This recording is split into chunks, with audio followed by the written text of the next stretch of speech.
Hello and welcome to Take a Look on LCTV 66. I'm Diane Dayton. Today we're going to take a look at health and specifically our mental health. With us right now we have Director of Community Health and Wellness at Lancaster General Health. We have Alice Yoder. Thank you for being with us. And we also have Dr. Adam Buchans. You are a psychiatrist. Thank you for being with us. My pleasure. Mental health is key, and in fact LGH identified mental health as one of the priorities and goals to address. Tell me more about that. Yes, Diane, we have been talking about this issue with the community for over 5 years, looking to see if there are significant gaps and how really mental health is connected with physical health. And we really feel at this point in time, in order to achieve the best health outcomes for our patients, we need to really start paying attention more to mental health. And we need to reduce this stigma around mental health, right? Absolutely. I think it is key that we reduce this stigma. I think that a lot of people are out there suffering with various mental health issues that are afraid to seek help, to talk to even their family physicians, let alone take the next step in seeking the help of a psychologist or a therapist with their issues. And if we were able to help reduce the stigma, I think more people would come and get the help that they need and help prevent a lot of problems down the road that can be exacerbated by untreated things. To reduce the stigma, we have to really understand what we're talking about when we say mental health, right? Mm-hmm. So how do we go about doing that? How do we go about understanding mental health and not making it where we, yeah.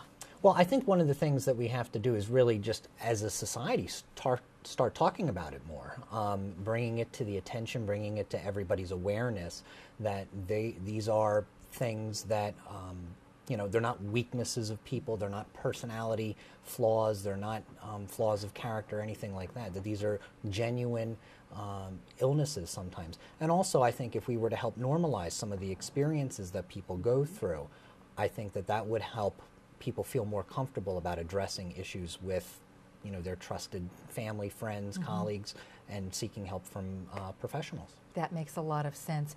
When we look at some of the statistics here in Lancaster, Alice, we're looking, well, even across the country, 1 in 4 in the U.S., according to the National Institute of Mental Health, experiences mental illness in a given year. Mm-hmm. So it's nothing unusual. It's not. In Lancaster County, 38% of people 18 to 45 have said that they were sad or had not very well mental health days in a given year.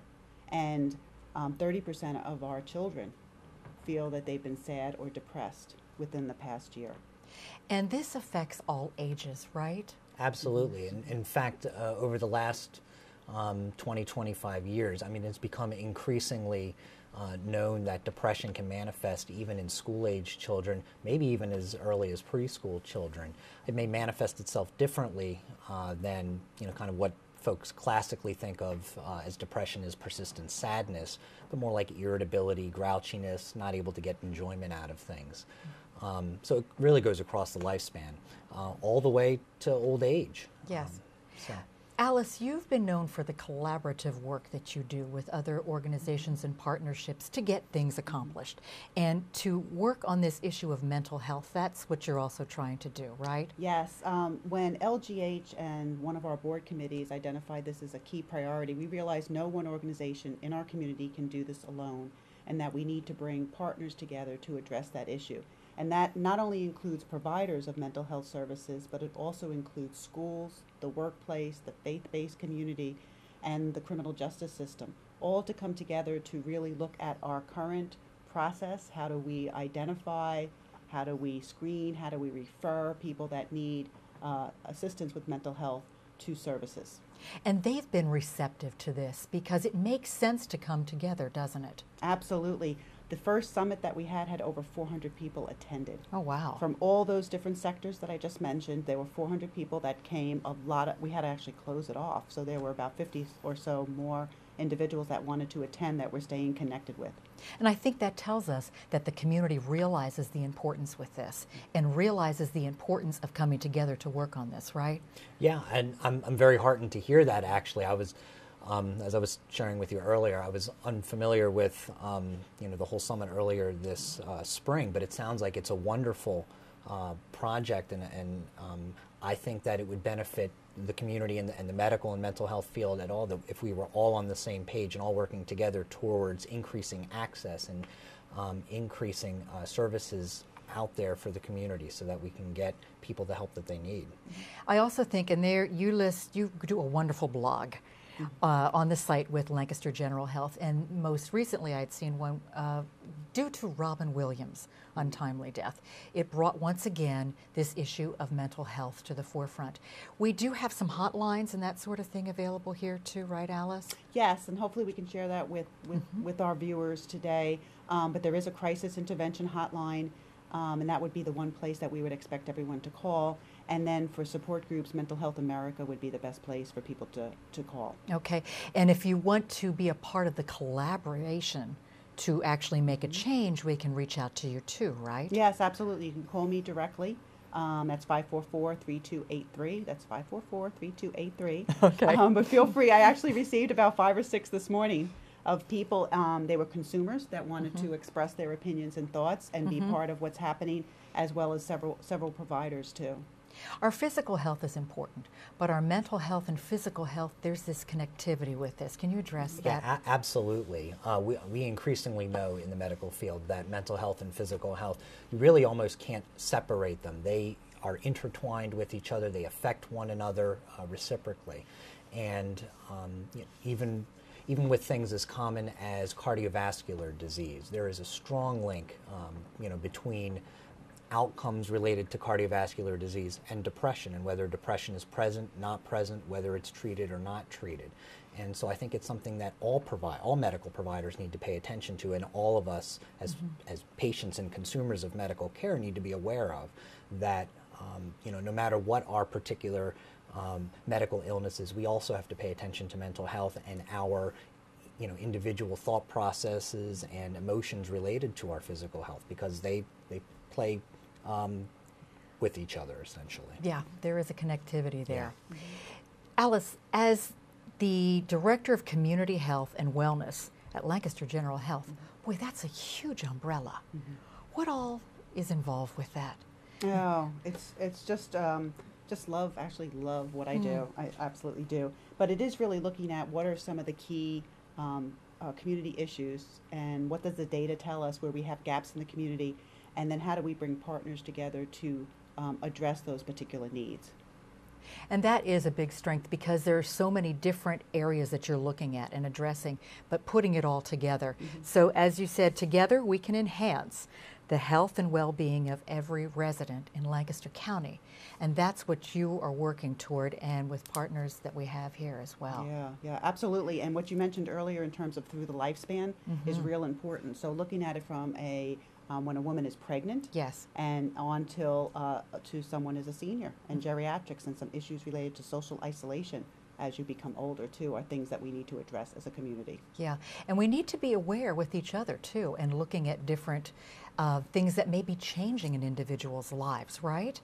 That's where we get indicators or possible markers with a change. Yeah, absolutely. Anytime that there's a big change, but even little changes in someone's life or routine, or they go through some kind of phase of life thing like a new job or getting married, getting divorced, all of these are stressors that are very common out in the community, and it affects everybody.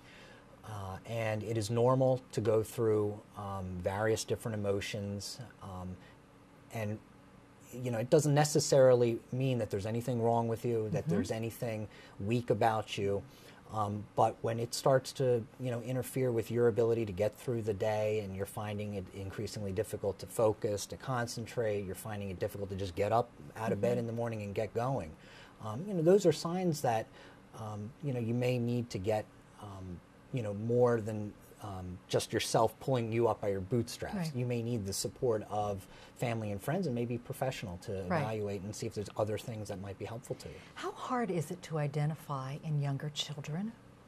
It can be exceedingly difficult. Children and adolescents have a wide developmental range of normals in terms of how they express their emotions and their behavioral patterns. So it can be quite difficult. But there are some some things that are kind of key indicators. For example, if a child is persistently miserable, let's say that they're constantly irritable, nothing that you say or do seems to be able to cheer them up or to get them to enjoy things, that might be a sign that there's something more than just a phase that they're going through, let's say, or that they're reacting to some kind of reprimand or something, especially if it's persistent on a day-to-day basis. Okay. But it can be difficult. And that's where, you know, as parents, also friends of families, we all are responsible as a community to be aware with what's going on. Right? Right, Alice? Yes, absolutely. One of the simple things that we're looking at doing is every time you go see your family physician, they will ask you questions related to depression and stress, just like they would check your blood pressure and check your weight. This is just as important and needs to be normalized and asked on a routine basis. Yeah. Anything else that you would like us to know about this issue of mental health that you want to make sure we remember? Is there any other takeaway that you'd like to leave? Well, getting back to child and adolescent, that's a lot of what I do as well. And one of the things that I enjoy doing is collaborating with schools. I actually do some consulting work with one of the intermediate units in the area. And I think schools are actually going to be increasingly important when it comes to identifying the mental health needs in our children and adolescents. That's oftentimes the first place that we get any signal that something is off or that a child is struggling. So as part of this, I guess what I'm saying is I would really want to reach out to the schools as well and get them involved. Right, and that is where it starts. Alice, any final thought from you about what you're doing with LGH and mental health and healthy community? Yes, I would say that anyone interested in being part of the solution, that feel free to contact me, as I gave my number earlier, and or back to what you said in terms of we're all friends, family, loved ones, and we have our part to play in all this. Just keep our ears open to reduce the stigma. We do, and reduce the stigma. We're all in this together. We all go through different times where we are not happy, we may feel depression, but we need to be aware for each other and for ourselves when it reaches that point that we need help, and it's okay, right? Yes, it's absolutely okay. Okay, thank you so much. Yes, we're going to take a brief pause, and we come back, we're going to hear a real story about depression and how she got through it and what she's learned. Stay with us. LCTV 66 is your community channel, and your donations keep us on the air and help to produce more local programs. Send your tax-deductible donation of $500, $100, or more to the address on the screen. Or think of it this way: for the price of a couple of movie tickets, you can help support your community channel. Send what you can and be a part of all that is good about Lancaster County. Thank you for your tax-deductible donation to LCTV 66, Lancaster's Connection. Welcome back to Take a Look, and we're taking a look at mental health. With us right now, we have licensed psychologists. We have John Spakowski. Thank you for being with us. You're welcome. And we also have Jessica Hale. Thank you for being with us. And Jessica, you were going to share with us your experience with depression. Thank you so much, because we need to really understand what it's like and what you're going through. So this was, what, 2007 you said that you were diagnosed? How did you know? What was the point? I would definitely say that I'm the type of person that I have to be involved in a lot of things. You know, I don't do anything, 80%. I'm always involved in things 110, 120%. And when I just had that feeling inside that I could not give that anymore, that it wasn't that I was disinterested in maybe what I was doing at work or disinterested in social activities, but that just physically I felt that I couldn't give myself to something anymore. I could tell that something was wrong, and that feeling of anxiety started to creep up, and I wasn't excited to go to work. I wasn't happy, living my life the way I was. I was very uncomfortable, and it was like something just clicked in my brain that kind of said, now you're anxious, now you're worried. Every little thing became a tense point for me. Okay. So I could definitely tell that I was not myself, that I was not the outgoing, talkative person that I was. So it was more than just feeling a little depressed. Absolutely. Yes. Okay. Yes. And it always, for me, that feeling of anxiety has led to the depression feeling, because if you feel anxious and you don't feel like yourself, then that leads to those really depressing thoughts about yourself. It wasn't one thing that triggered the feeling, but it was, I'm anxious. This isn't a fun way to feel. And then you're depressed because you feel that way. When we were off camera a little bit earlier, we were talking about what's normal and what's not. Yeah, well, it's certainly normal to be depressed about things, and certainly normal to be anxious about things. We all experience that day in, day out. But as Jessica had just said, it was when it interfered with her life. It was when that she couldn't get out there and do those things because she was so overwhelmed with anxiety. And sometimes it's hard to decide where the chicken and egg thing is here, because you may be depressed because you've been anxious for so long, or you may get very, very agitated because you've been feeling depressed for so long. But she had a handle on that. She recognized that old friend anxiety coming into her life, okay, and her, she responded to that with, oh no, when will this give up? When will it leave me? When will I be able to go back and do the things that I've been used to doing, giving that 110, that 120 that she was part of her life. Right. So what was the first step you took in becoming well? Yeah, it's taken a lot of steps, actually. I'd say the most important thing, obviously, was seeing my family doctor and addressing what medications are out there, what medications were available, what changes in medications I was already taking might have been necessary. But it was more than that. It was really a multi-pronged approach. It was talking to a professional about, okay, what are the sources of these anxieties? And, yes, it's a chemical imbalance that's going on that's, yes, being treated with medicine, but it's also about behavioral changes. Okay. And how can I think about things differently so I don't slip back into this? I did a lot of writing at the time. I did a lot of, and it was writing about how I was feeling, because I needed to get it out of my head and onto paper, because it felt more concrete and that I could deal with it if it was right there, like on paper in front of me. Right. Every night before bed, I would sit down and I would write a couple things that I accomplished that day. I would write a couple things that I was looking forward to the next week or whatever. And then I would look at things that were still worrying me and I was anxious about. And those three things were really important to me because they emphasized that there were still happy things in my life. I mean, it might have been as silly as, we're going to watch that movie tomorrow. But it recognized also that I was still worried about things. I might have been worried about something as simple as, oh, I'm going to the doctor next week, and are we going to change my medicines? What's going to happen? Or it might have been as big as, I'm going on a job interview and I don't know how, I'm going to prepare myself for that. But recognizing that you're accomplishing and making small steps was really important for me. And it was important in deciding how that multi-pronged approach to my health was going to happen. It's setting goals, too, isn't a lot it? of it. A lot of it is setting goals. I mean, Jessica was fortunate in that she was able to sit down and do those. But there is a side of depression and anxiety where they can't sit and do any of that.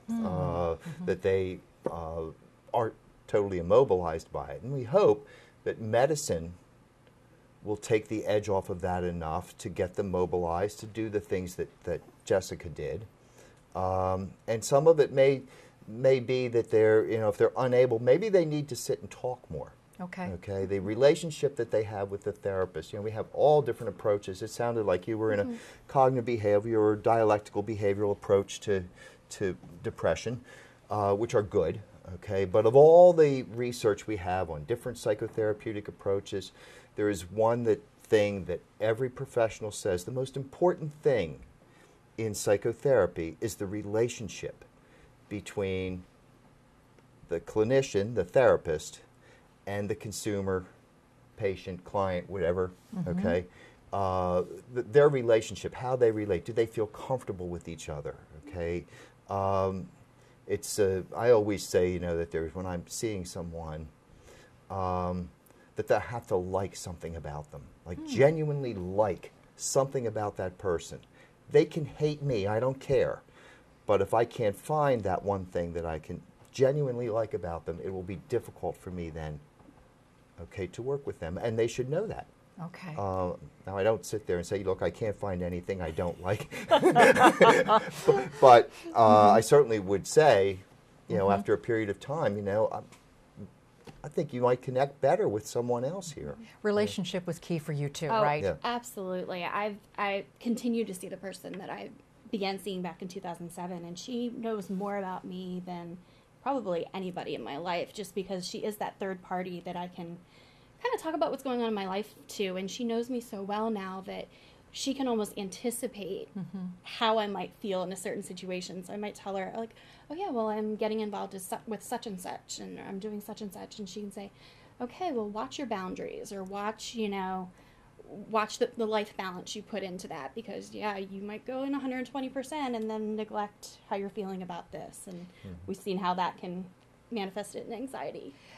There's an element of trust, what I'm hearing with this, because there's a certain amount of insecurity and vulnerability with this, right? Absolutely, absolutely. It took me. It takes a while to build that trust. It takes. I mean, I've been with her for many, many years, so we really do trust each other. But in the beginning, it was kind of like, well, what do I share?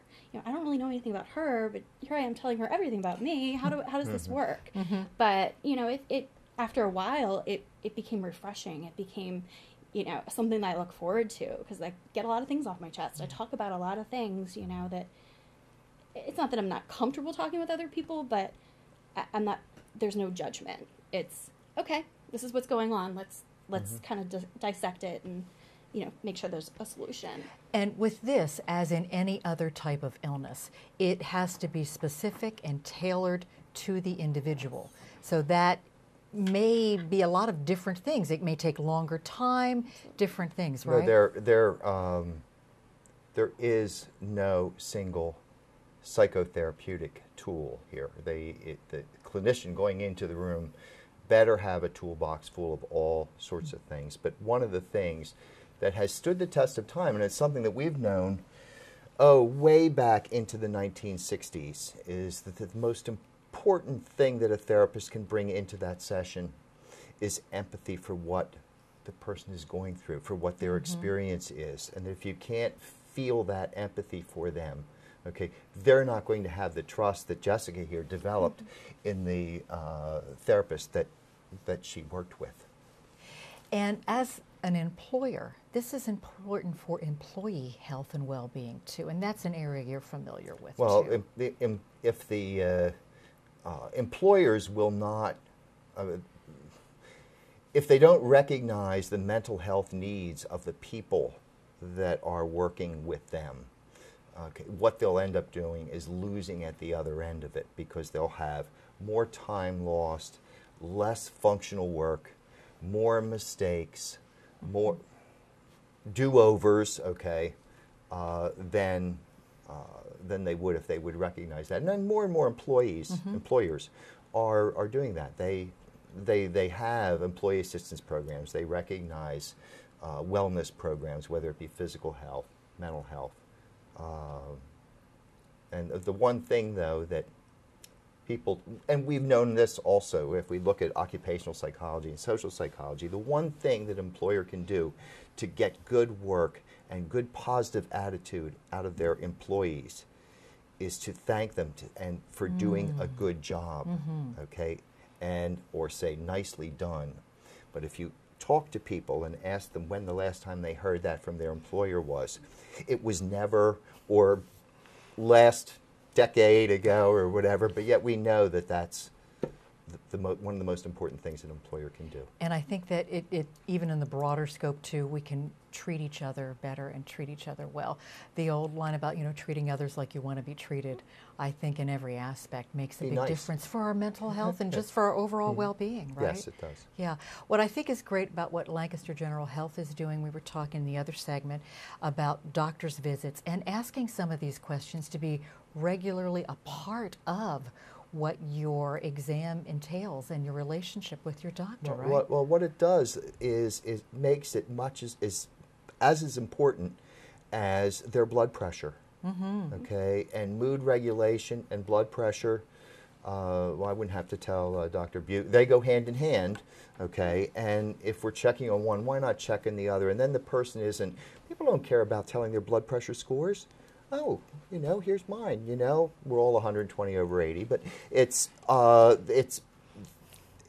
but they would care about sharing their mood So Okay. what we need to realize is these things are normal.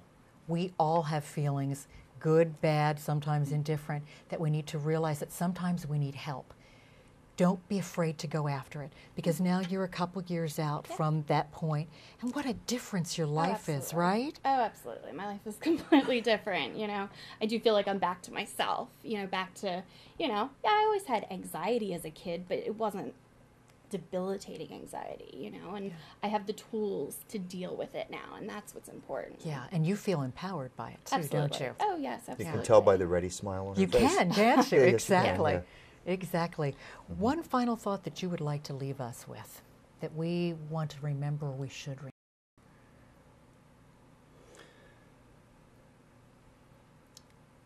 If it feels uncomfortable, don't do it. If it feels good, okay, take care of yourself. Yeah. Physically, Yeah. mentally. Yeah. And there are people, professionals we can reach out to. Once again, we're going to give you the information for the 24-hour hotline, which is key. Also, free support group, which is available. And if there's a business or wants to become a collaborator in this overall mental health that we're doing with Lancaster General Health, that's available as well. Thank you so much for being here today, for sharing your story. Thank you. Thank you, because I know it's touched all of us. Great, And thank you you. for sharing your expertise as well. You're welcome. I'm Diane Dayton with LCTV 66. We're taking a look at mental health.